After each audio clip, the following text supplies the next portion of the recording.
Word on Wall Street, top investors watching your money. Joining me right now is Michael Lee strategy founder, Michael Lee, advisors, capital management partner, and portfolio manager, Dr. Joanne Feeney, and Fairlead Strategies founding and managing partner, Katie Stockton. Great to see everybody this morning. Thanks very much for being here. Mike, kicking things off with you. On an ugly morning this morning for the stock market, futures indicating a decline of about 600 points. We are looking at three key issues. China possibly facing its own Lehman Brothers moment with the Evergrande debt crisis.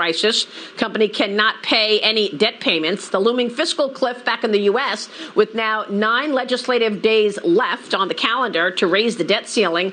An op-ed in the Journal by Janet Yellen urging Congress to raise the ceiling. And the Federal Reserve meeting. It starts tomorrow. It's a 2-day meeting. We will hear about tapering likely on Wednesday. Mike, your thoughts on the seriousness of today's decline? Yeah, look, I don't think today in itself is that big of a deal.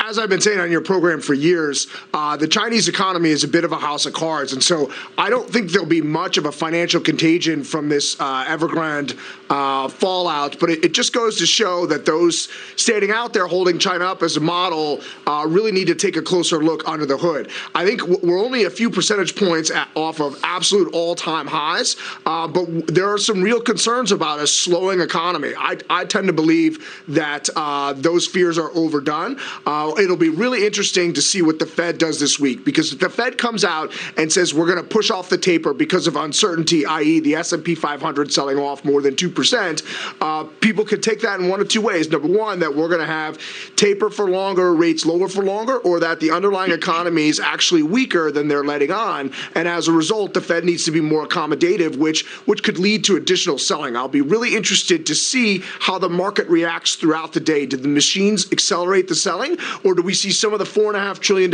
in money markets on the sideline step in to buy, and do we close in the green? So it should be a really interesting day out there in the markets. I tend to be a buyer on the dip.